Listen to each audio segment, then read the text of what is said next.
Israel bersiap serbu Lebanon, markas IDF malah diserbu perusuh bersenjata dan berseragam tentara.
Menjelang operasi militer ke Lebanon, pasukan pertahanan Israel, IDF, diganggu oleh aksi unjuk rasa di markasnya yang berada Beit Lid dan Sde Teiman.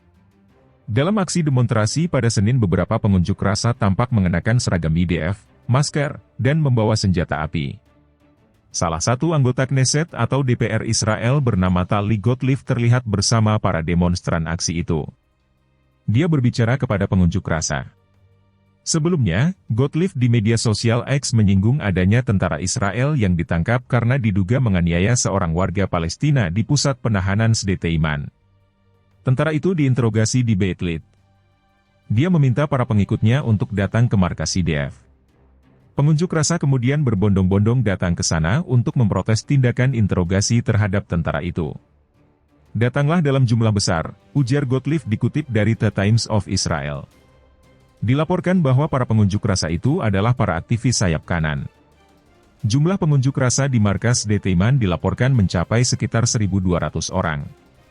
Kepala IDF kecewa. Kepala Staf IDF Letjen Herzi Halevi mengatakan aksi unjuk rasa oleh para perusuh itu membahayakan militer Israel. Kami datang ke Beit Lid untuk memastikan tidak terjadi hal yang serius, ujar Halevi saat berkunjung ke markas itu.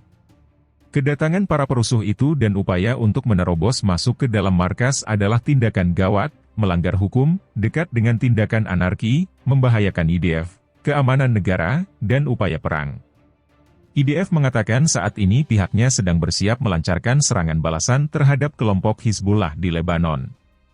Menurut IDF, kerusuhan di markas itu merupakan gangguan besar bagi para tentara Israel. Halevi bahkan dilaporkan harus menghentikan diskusi penting mengenai serangan Israel demi menangani para perusuh di markas. Beberapa kompi IDF dari tepi barat dan personel lainnya yang sedang berlibur kini dikirim ke markas Beit Lid. Beberapa batalion juga akan sampai di sana pada hari Selasa. Pengunjuk rasa sudah disingkirkan. Dalam pernyataannya, polisi mengatakan semua pengunjuk rasa sudah disingkirkan dari markas Beit Lid dan Sde Teiman. Berbeda dengan laporan, tidak ada keluhan yang diterima mengenai ancaman dari perwira militer, kata polisi. Sebelumnya, dilaporkan ada pejabat IDF yang berkata bahwa seharusnya polisi, bukan tentara, yang harus disalahkan atas kegagalan mengatasi kekacauan di markas IDF. Kami kecewa karena ada upaya untuk mengkritik polisi dan kerja mereka.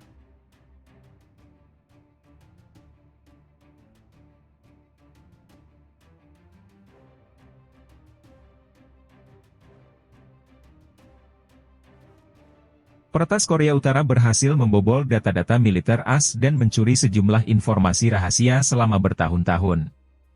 Hal ini terjadi ketika tensi di semenanjung Korea terus memanas. Dalam laporan Reuters seperti dikutip Sabtu, 27 Juli 2024, para peretas, yang dijuluki Anadriel, atau APT-45 oleh peneliti keamanan siber, diakini merupakan bagian dari Badan Intelijen Korut yang dikenal sebagai Biro Umum Pengintaian. Data yang ditarik sebagian besar digunakan untuk menyokong kemampuan Pyongyang dalam mengembangkan kekuatan nuklir. Biro Penyelidikan Federal, FBI, mengatakan, sejumlah fasilitas militer yang menjadi korban, yakni Badan Penerbangan dan Antariksa Nasional, NASA, Pangkalan Angkatan Udara Randolph di Texas, dan Pangkalan Angkatan Udara Robins di Georgia. Unit siber tersebut telah menargetkan atau membobol sistem komputer di berbagai perusahaan pertahanan atau teknik, termasuk produsen tank, kapal selam, kapal angkatan laut, pesawat tempur, serta sistem rudal dan radar, kata sebuah laporan pemaparan dari AS, Inggris, dan Korea Selatan pada Kamis, 25 Juli 2024. Operasi spionase dunia maya global yang kami ungkap ini menunjukkan sejauh mana aktor yang disponsori Korut bersedia melakukan apa saja untuk menjalankan program militer dan nuklir mereka, kata Paul Chichester di Pusat Keamanan Siber Nasional Inggris. Dalam serangan terhadap NASA pada Februari 2022, para peretas menggunakan skrip malware untuk mendapatkan akses tidak sah ke sistem komputer lembaga itu selama lebih dari 3 bulan. Lebih dari 17 gigabit data yang tidak diklasifikasikan berhasil diekstraksi. Badan-badan yang membuat serangan yakin bahwa kelompok dan teknik siber tersebut tetap menjadi ancaman berkelanjutan bagi berbagai sektor industri di seluruh dunia, termasuk tetapi tidak terbatas pada entitas di negara masing-masing, serta di Jepang dan India, lanjut Chichester. Korut memiliki sejarah panjang dalam menggunakan tim peretas rahasia untuk mencuri informasi militer yang sensitif. Untuk mendanai operasi mereka, para peretas menggunakan ransomware untuk menargetkan rumah sakit dan fasilitas kesehatan AS. Pada Kamis lalu, Departemen Kehakiman AS mengatakan menjatuhkan dakwaan terhadap seorang warga negara Korut yang diyakini menjadi tersangka peretasan, Rim Jong-hyok. Secara rinci, ia diduga berkonspirasi untuk mengakses jaringan komputer di negeri Paman Sam serta dituding melakukan pencucian uang. Salah satu insiden ransomware yang dituduhkan kepada Rim melibatkan peretasan pada bulan Mei 2021 terhadap sebuah rumah sakit di Kansas. Rumah sakit itu akhirnya membayar tebusan setelah para peretas mengenkripsi 4 server komputernya. Rumah sakit tersebut membayar dengan Bitcoin yang ditransfer ke bank Cina. Kemudian, dana tersebut ditarik dari ATM yang terletak di Dandong, yang menjadi perbatasan Korut Cina. FBI mengatakan bahwa mereka menawarkan hadiah hingga 10 juta AS dolar, sekitar 162 juta rupiah, untuk informasi mengarah pada penangkapan Rim yang diakini berada di Korut.